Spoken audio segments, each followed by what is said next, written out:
Trying to conceive and feeling overwhelmed and confused with unhelpful information and advice? This podcast is for you. Welcome to Don't Tell Me to Relax. I'm your host, Hannah Pern, a fertility acupuncturist and passionate advocate for better fertility education and support. Our aim is to empower you with information to support your fertility journey and provide a community for connection with people who get where you're at. If you'd like to join us or work with us in clinic in London or across the UK, all the information is in the show notes at the end.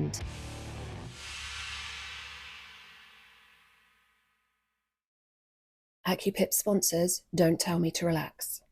If you're looking for a way to naturally balance your body, calm your mind, and relieve anxiety, then Acupips has the answer. Acupips is the UK's original ear seed company, founded by traditional acupuncturist Zoe Young. Ear seeds are small seeds or metal balls attached to an adhesive and placed on pressure points on the ear in specific combinations, creating balance within the body. We like to think of it as healing jewellery. Discover more today at acupips.com and use code RELAX for 20% off site-wide. Acupips, modern healing, ancient practice. Hello everyone and welcome to this week's episode of Don't Tell Me to Relax. Today I'm joined by Emma Whitney, Director of Embryology and Genetics at the Evewell. Emma is joining me today because we are going to discuss the recent National Patient Survey released by the HFEA. And the area that we are here to discuss is the bit that was around add-ons. The HFE reported that over 70% of people use them, but there's little evidence. And as Emma just said, that there was, I think the word they used is disappointed to see that 70% of people still use them. And add-ons included, the things that they put in there included things like acupuncture, nutrition, supplements, time lapse, PGTA, DNA fragmentation, microbiome testing, immunology, endometrial scratch, ERA, all topics and areas that we have discussed on this podcast and areas that patients ask lots and lots of questions about, either to myself in clinic or definitely when people are going through IVF. And so we're really here to discuss this meaty topic and what does it mean? Because again, when you see the headlines, because there's been a lot of headlines about what the HFEA says, I feel like it leaves people feeling even more confused and overwhelmed. And so if you've seen any of Emma's work, it's about trying to get to the crux of the matter and explain things so people don't feel overwhelmed. So Emma, thank you. You're on an 8-day straight work session. So thanks for finding the time to come and do this podcast. Can you introduce yourself before we begin and just tell us a little bit about what you do? Yeah, sure. No worries at all. I think it's really important. And actually, that is what we do, right? So I'm Emma. I'm the Director of Embryology and Genetics at the Evewell. We've got 2 clinics, one in Harley Street, one in Hammersmith. I am in my 23rd year of embryology, which makes me feel very old. So I still practice clinically, hence the scrubs and hence being in the lab all day. But a lot of my time now I spend trying to be a bit more of a patient advocate, trying to support, break down, trying to make it a little bit more understandable, because the language we use is difficult. What we do behind those closed lab doors are massively anxiety driven. So it's about breaking down those barriers so that people can just feel a bit more chilled when they're having to do this and understand what they're going through. So here we are. I also like to get quite ragey, as you know, about certain things. I love it. I love it. I love it. I love it so much. So before we start, can you tell us a little bit about like the HFEA and what they are, what they do, and why they release? I presume this is it's an annual report that they release. So can you just explain a bit of the context before we get stuck into it? So the HFEA are the Human Fertilisation and Embryology Authority. They actually are governed by what's called the HFE Act, which was brought in 91, which is an act of parliament, which means we are legally regulated. As an entity, they are incredibly supportive to us. They help us when we need certain issues being sorted out. They come in and do all the inspections for the clinics. And I have a huge amount of time for the HFEA because they are a government funded entity. And with all things, they are chronically underfunded. And they have a mammoth task on their hands. I think they do the very best they can within the remit that they work under. I have never, ever been without support if I've needed it. So I can't, like I said, this is certainly not me coming on and shaming and banging the HFEA, because I don't actually believe that's what this is about. I believe what this is about is the media yet again inflating what was meant to be a patient survey and misleading the language to make a sensational article that yet again leaves everyone practicing in the fertility sector sound like money grabbing thugs, because that's Yeah. what the article did. Yeah. Um, It was pretty brutal. I've been looking through the press. I mean, I didn't read loads of it when it came out, but I've been looking through in preparation for this, and it is all pretty black and white and brutal what people have written. So the HFEA have been, over the last few years especially, trying desperately, as we all know, there hasn't been any regulated data that has been published properly since 2018. Now, I can tell you from hands-on experience that there is a huge amount of work going on to try and get this data more accessible to patients. It's just taking a lot of time. There's over 100 clinics in the UK. We all do things slightly different. We've all got different EMRs, electronic medical records, and it's about how we collate that data. So they are working really hard. And what's come out over the last sort of couple of months, maybe 6 months, is we had the 2022 trends that have come out, which will then be turned into national data. And then they did a patient survey. The patient survey was fine. It was very basic questions, some of which probably led people down to answer a certain way. But what I found really interesting is on the HFEA website, we have add-ons. We know they're called add-ons because they are things that clinics can charge for that haven't been 100% proven to do what they have said they are going to do in accordance to what someone thinks they should do, if that makes sense. I'm Yeah. not quite sure how your category got pulled into this, I know. because it's not an add-on. It's never Yeah. been called an add-on. And then to start grouping the whole thing into supplements and acupuncture and therapies, um, that's where I must admit my rage started to feel quite red, because I was like, how on earth are we now bucketing all this together when it's an incredibly different section of science? Like they're Yeah. very, very separate things. PGTA and time lapse, like you said, are things I do in the lab to embryos. Acupuncture, holistic therapy, supplements, all of those are things that are happening to the individual, a grown adult with their own idea, their own consent. So, yeah, let's unpick it. Yeah. So where do you want to start? So first thing I want to say, I think, and you'll agree with this, is what has happened here with these add-ons and these things. And I'm not saying that all of them are the same. I think that someone somewhere has decided that this is the outcome we should be looking at. So let's do PGTA. So PGTA, it says, in a group of embryos, by testing those embryos, you will not end up with any more babies. Fact. I 100% agree with that. And that is factual. But the way it's now been almost tipped on its head is that is because, and it's, the wording is now, there are no benefits. There Mm. are unproven benefits. And my point is, who gets to decide what a benefit is for you? Because PGTA, yeah, absolutely, in a group of embryos, all it tells us is which ones are normal and which ones are abnormal. And as we've gone through the years of PGTA, what we know to be true is the technology is a lot better than it used to be. So we're now in a really good position where we know normal embryos are most likely to create babies. And from the evidence we have so far, there are no really, really good studies that show any aneuploid embryos, which is abnormal embryos, have created a group of healthy babies. It just doesn't exist. Mm. So for me, that's fact. So we know that that is the factual bit. But the point of it is if a woman's got 5 embryos and they are all abnormal, do we need to put her through 5 transfers and potentially put her through multiple miscarriages and waste 18 months of her time? Because that's how long this stuff takes. You well know it takes a long time to go Mm. through these transfers.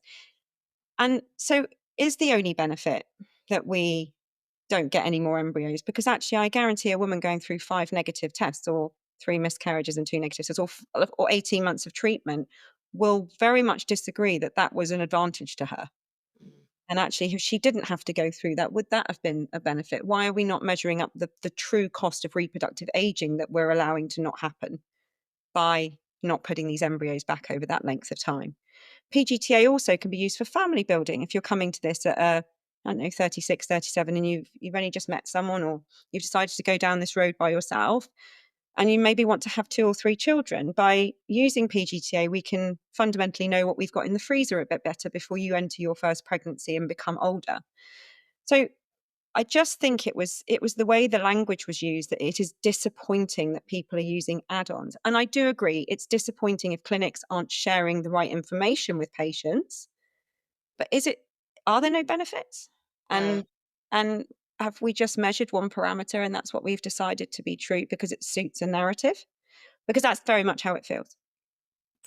Yeah, and it's hard, isn't it? Because a lot of the areas that are listed, like you say, a lot of them are like things that happen in clinic that are very much part of an IVF procedure.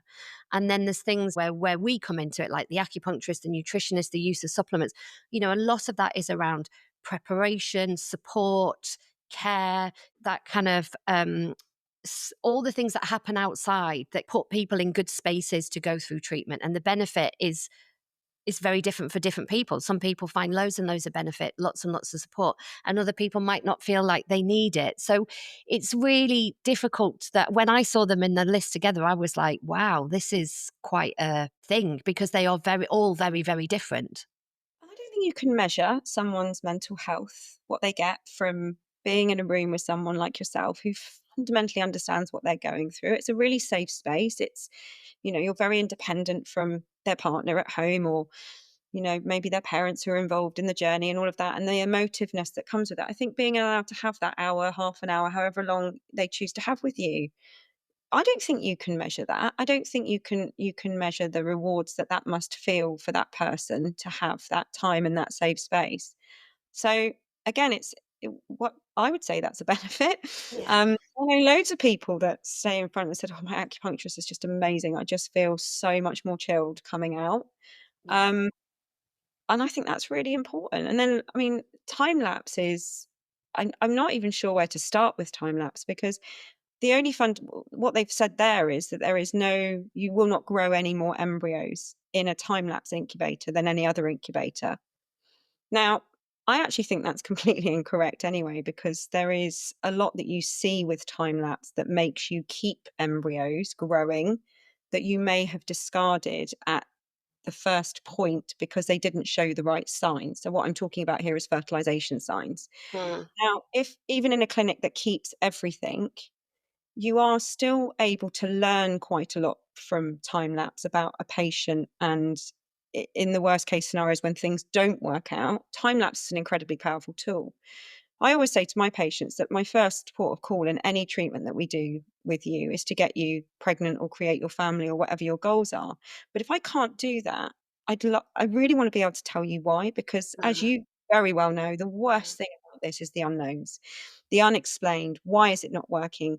And actually, when you get to people that are sort of 5, 6, 7 cycles down and are starting to consider donor gametes, donor eggs and sperm, which one is most likely going to be my root cause here? And actually, that is where time lapse comes into its own, because you can see how these embryos grow. So no, I 90% agree that you won't end up with more embryos from a time lapse incubator. Um, but you are going to learn a lot from that incubator, and it's also, you are removing the element of risk. The more you move embryos, the more we interfere with embryos. You definitely have got. We're really good at our jobs, but we're still humans, and there is an element of risk. Um, and I just think that it's one narrative. It's one topic of you won't get any more embryos. Okay, well, what if that patient actually wants to know why none of her embryos are growing? And I, I think it comes from a very narrow lens, actually, Mm. and I think it comes with what a lot of the HFEA comes with is, in my opinion, no patient context. Why is that patient sat in front of you? Because no two patients come to this the same way. No two patients come to this wanting the same amount of information, all of that. So there just doesn't seem to be that thought process for the other benefits that can come from using these tools. And that is the thing, exactly like you said, it's that information going forward, for example, that you could get from time lapse to then infer what treatment you do next. It's, I guess, a lot of it maybe comes down to the wording that's used around, does it improve your chances of conception? Well, in that moment, for that round, maybe it's not a thing that is going to make a difference. But if you think about it from putting it in the future and gathering knowledge, then yes. So exactly like you say, the lack of understanding of the wider implications of what's been said. And that's what's really difficult when you see the headlines in the newspaper of this, there is no benefit there for this. It feels like people are being scammed, or they're money's been taken and they're not getting any benefit from it, and that, clinics or acupuncturists, nutritionists, whoever they are there to make money from it. And actually, exactly like you said, it's the rationale behind it, the reasoning behind it is not explored or understood in anything that I've seen personally.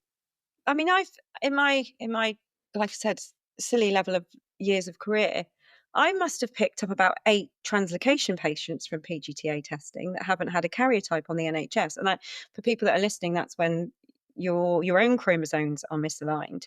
And actually, sometimes we see that with PGTA because you basically see a pattern in the results, and then you can go back and you can actually diagnose why the patient sat in front of you is having all the miscarriages in the first place. Surely that's just called treatment. Like, Yeah. that's not benefits, or that's treatment. So I think I said the other day, it was like, if you gain some profound piece of knowledge from the add-on, use that add-on that you're using, that ultimately leads to you having a successful outcome, that's no longer just a benefit or a non-benefit. That's treatment. Yeah. That's fertility treatment. That's what we do. We learn about you. We make changes if it doesn't, again, I'm a big believer that we should do as much as we can before we get going so that we don't use a diagnostic cycle. I don't believe in using IVF for diagnosis. We should try and do it to get you pregnant immediately. But if we can't, we need to gain as much information that we couldn't have found out before we treated you to help that if we are going into subsequent cycles to make that better for you, because otherwise we're just going in blind again, and therefore we're not, the technology is there to help us. So I think the way it's been worded makes us all sound like crooks, it's upsetting because, as I met thousands of people in this country and other countries have actually dedicated their lives to this career to make sure that we can help people build families. I feel very passionate about that, and I don't think they spare much of a thought to that language when they're using some of the frame that they do around us, especially as clinics. Mm. Um, and I just think it needs to be viewed with a much wider lens. Of there is, if you are being sold it that, oh, this is going to help you have more babies and more embryos, then yeah, 100% that's the wrong thing to do. But let's not discount what it can do. So that's where I'm at the moment. I just think that there could be some education to be done around this, and then maybe we should start changing the term benefit to something else, Yeah. because there are benefits here. And do you think in time there will be more science, robust science, to back up some of the add-ons that are on that list? Like, is it this sort of gap that you mentioned at the beginning in terms of data, scientific studies, and do you foresee that when that changes and the evidence comes in and it's robust enough, that these add-ons will change and they will go on as being like a green light in the future? I don't know if we'll ever get there. I think it's sad to think that. I'm not sure we'll ever get to a point where they are completely accepted, because they are expensive entities. They're expensive to do, they're expensive to run, and unfortunately that is the way of the world. What I'd like to see is a bit more of a balanced overview of information sharing. So I'm sure somewhere there could be a study done where, especially with PGTA, how many women come to this at 40, and we could have some sort of estimation of, by using PGTA, did they become mothers because we allowed them the lack of reproductive years, closing that gap down really quickly by allowing them to have more cycles in a shorter space of time, and allowing that cumulative rate to be seen. I think that could be done now. I'm just not sure how it would be done. So yeah, I'm hoping that there'll just be at some point just a better discussion about what these tools can do, and not just the one product that someone has decided to do a statistical review on, because it we're not in this black and white world. We're in a world where human beings who are all fundamentally different are having fertility issues, and it's just not, oh, Mr. and Mrs. Smith fit in this box and Mr. and Mrs. Bloggs fit in this box. It doesn't work like that. Everyone's got a Yeah. different need and a different reason. So I would just like them to stop slamming us for, you know, trying to help, Yeah. and actually, because it's really affecting the people that are actually having the treatment, and they've got enough trust issues, they've got enough going on, and enough voices from social media and everyone. I just think the press could be a little bit more responsible with their, and actually Yeah. maybe, yes, they've quoted the HFEA, but they haven't asked someone like me to go and have a conversation information about what that means in the coalface, so to speak, in front of patients. I even ask someone like you Mm. what the relationships you've built with your patients that have Mm. fundamentally said to you, Hannah, I don't think I could have got through this without you. I've actually managed to keep going, and and I think that's the real outcome of all of this treatment. And, from an acupuncture point of view as well, what we always say is that it's so difficult to study acupuncture. It's so difficult to set up controls. It's so difficult to have any financial backing to do the studies that can be robust enough and effective enough that scientific boards or governing bodies would agree to them, because there's just no money in doing a acupuncture study. There's nothing you can patent. There's nothing you can sell as a result of it. And so we just don't have that. And any studies that are done are just not big enough for people to sort of say, yes, this is good. Yes, we can definitely prove that this is an add-on effect. I mean, the studies that have been done, some of them are really positive, some of them aren't. And, it's very, very difficult, because this is the thing about fertility. There's so many uncertains. There's so many grey areas that you really want to hold on to things that are like, this is definitely going to help. This is definitely going to be the thing. But exactly like you said, we are all so unique and different. And there are so many parts to a fertility journey, so many bits of it. So how do you measure all of that together and say it has no benefit, when there are so many components to that person having a positive or a negative outcome? I mean, it blows my mind, to be honest. And so, yeah, I completely agree. I feel like I understand why people want evidence. I understand why there has to be some criteria, but it's very, very difficult to do it. And I think those headlines don't unpick any of that. It's just, oh, this is a load of rubbish. Don't waste your money, type of thing. And then people reading it get sent into more confusion, anxiety, and feelings of overwhelm. And then that doesn't help anybody. No, and I think you've really hit the nail on the head there about the amount of different parts of a fertility journey that exist that end up with that ultimate, I call it, the ultimate golden outcome, which is a live birth. I think they're actually, I've talked about this a lot. We talk about success, don't we? And we talk about the ultimate success, but there's actually a lot of success that has to happen before the ultimate success. Um, so saying that an incubator can't give you any more embryos, but you haven't actually analysed what type of stimulation that patient's been given. Is that stimulation good stimulation? Is it poor stimulation? Because that fundamentally has an effect on how many embryos we can and can't create if it's not fit for purpose.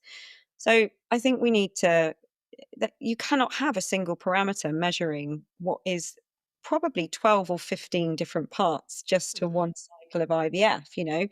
Did that patient go and see you, Hannah, and have a lovely acupuncture session, which actually helped her stimulate better? And did that stimulation then mean she had better eggs that I was able to do a better ICSI on? And then all of these things, you just can't, it doesn't make it, I just doesn't make any sense. And I'm just as you can tell, I'm just absolutely mind blown about why we have to keep time and time again being slammed, and it being really, really, it really upsets me for the patients, Mm. because it's Yeah. not fair Yeah. and it's fundamentally not true.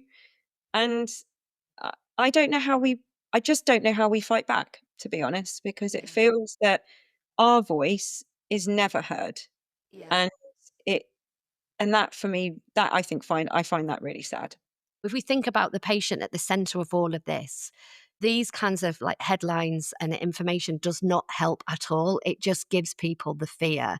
So if Emma, if someone's listening to this, like, what would you say to them in terms of how to make decisions about what add-ons to use? And if someone's read the report now and they're thinking, oh my goodness, maybe I don't need to do a microbiome test. Maybe I don't need to think about PGTA testing. Like, how can you help somebody make an actual informed decision about whether this is a good add-on for them or not?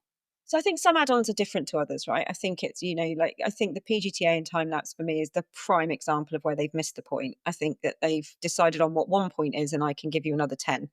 I don't think that's the same for all add-ons. I think, if we talk about things like embryo glue is 100% not detrimental. I've done my own trial with it.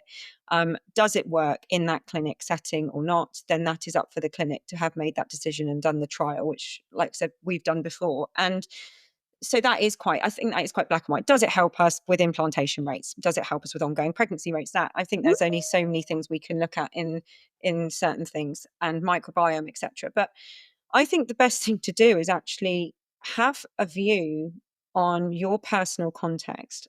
Are you late 30s, early 40s and just starting out here? Are you thinking about building a family? And if that's the case, is PGTA going to help you do that? Have a conversation with the embryology team in that case, because they'll be able to sort of guide you through that. Same with time lapse. Are you 3 cycles in and nobody's been able to give you a single answer as to why there's no blastocyst growing or there's no embryo development, but nobody's looked at them. So you probably are going into that 4th cycle of treatment thinking, actually, I just want to know what's going on. So yes, it's going to help us as practitioners be able to see what's happening to your embryo's growth. And it will be probably a make or break and a bit of a light bulb moment for you to have that type of add-on for your particular context. I just think talking to your team about your reason for wanting to do X, Y, and Z, and then being allowed to discuss that from your context. I just think trying to put everyone into one bucket, that's just not how human beings work.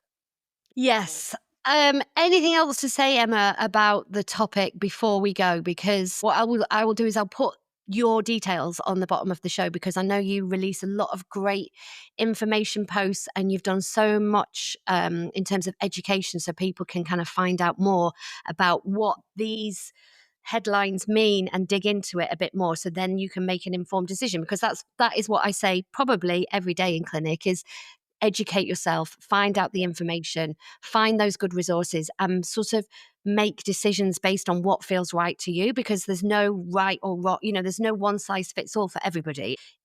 This is an individual journey. You have to make individual decisions as opposed to all decisions. That's my take on it.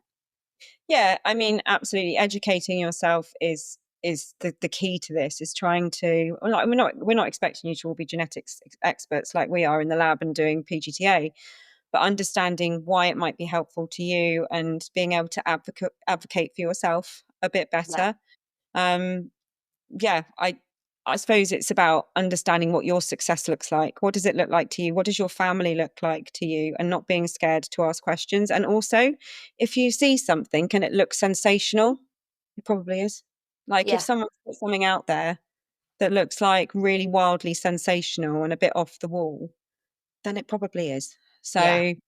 So, it's probably, people like a reaction. There are, and newspapers like to sell newspapers, and that is the commercial world we live in. So I would question it. If it doesn't look right, question it, because it's Yeah. probably not. Yeah. So yeah. And I just Yeah. hope everyone can find a way through this really bonkers world that is being made harder by the press. They need to get you on, Emma. Then someone needs to get you in doing an answer to what do they a reply from Emma.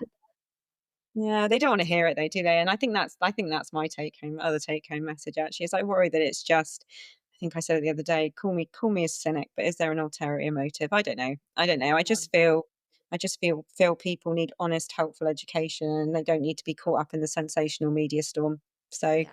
I were Yeah. you, I'd keep well away from it and ask the people that are actually there for you, trying to help you through this, and get their advice, because I would say 99% of us are just trying to help and want to build the family that you want to have.